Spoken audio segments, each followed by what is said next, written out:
Everybody, let's give this problem a try.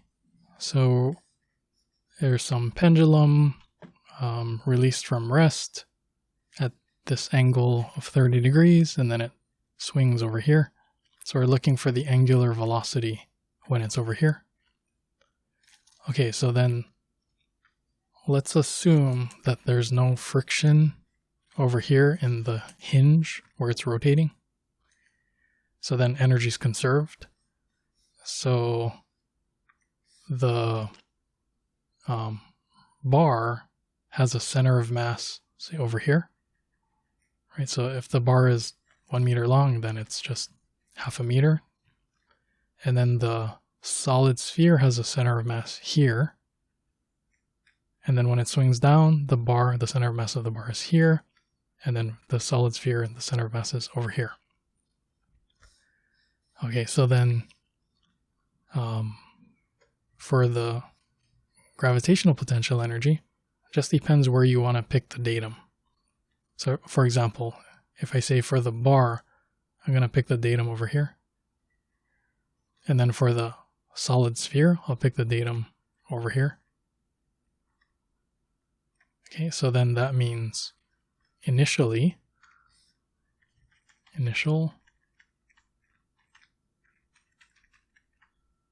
the gravitational potential energy of the bar is mass of the, I'll say B for bar, G, and then right here. It's that far above the datum. So how far is that? Okay, so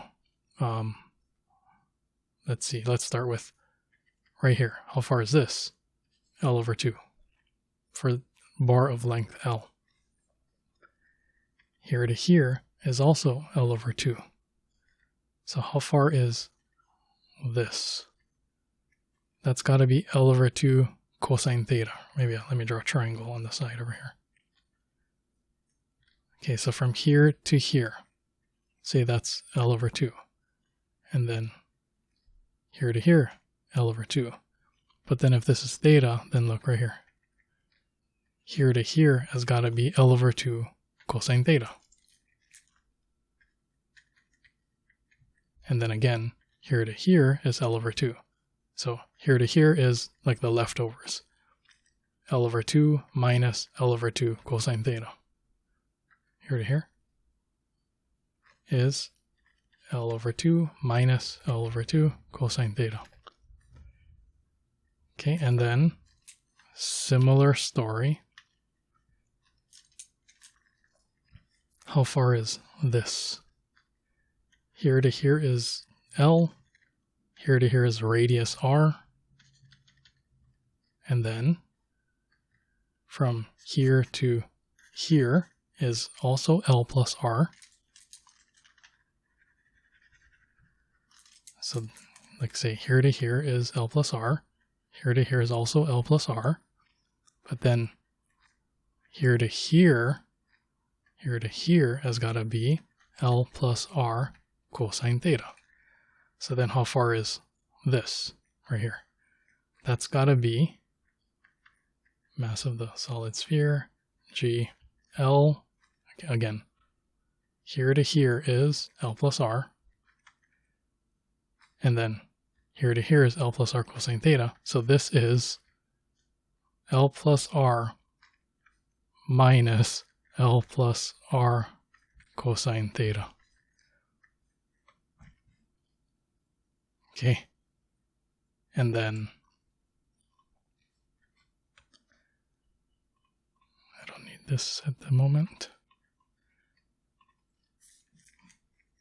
We could have maybe cleaned up the algebra. You see this L over 2? Could have factored that out of there, right? L over 2, 1 minus cosine theta. And then see this L plus R? Could have factored that out. L plus R, 1 minus cosine theta. Okay, that looks a lot neater. Just leave it like that. Okay, so that's the gravitational potential energy.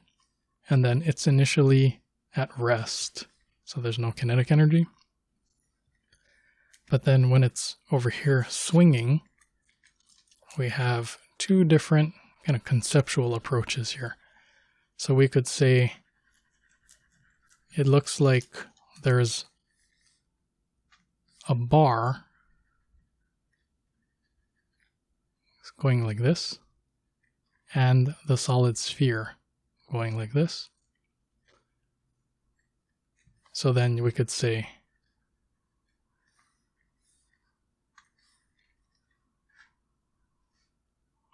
we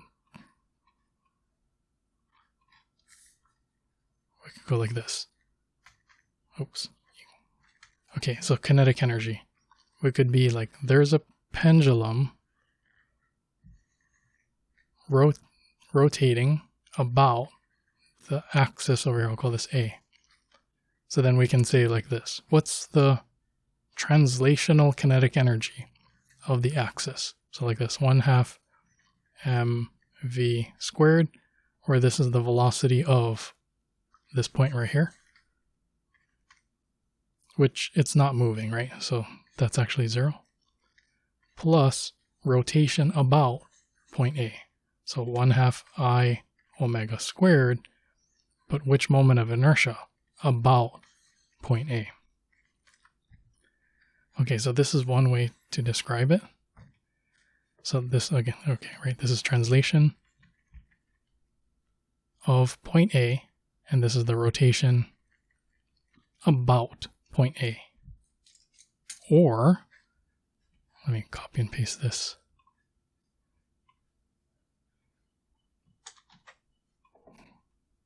Okay, so, or,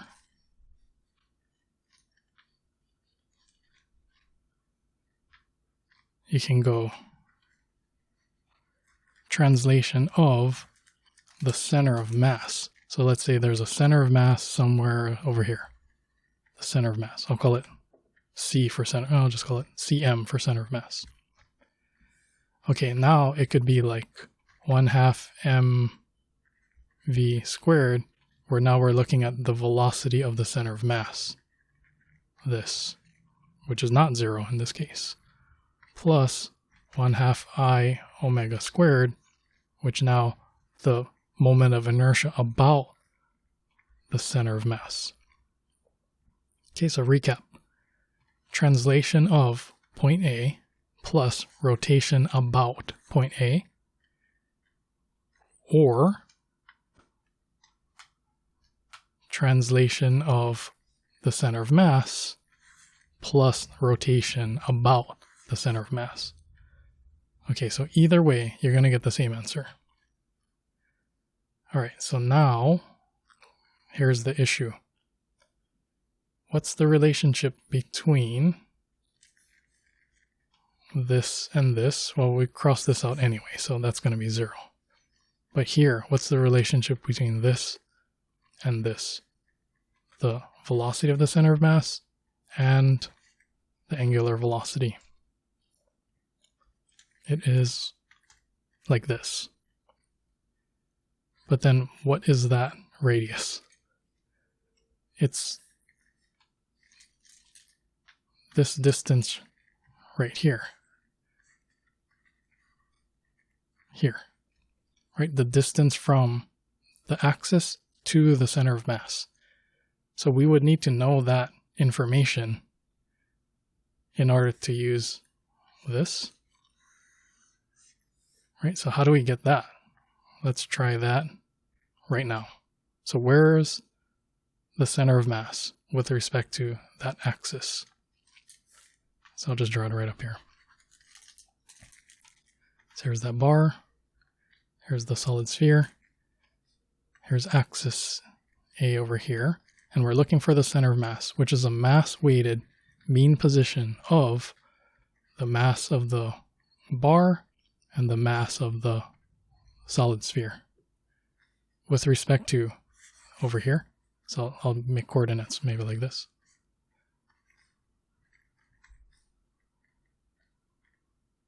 Like this. So say in the x direction. Okay, so in the x direction, where's the location of the center of mass? This mass times its location. So here to here would be L over 2, So that's right, half a meter plus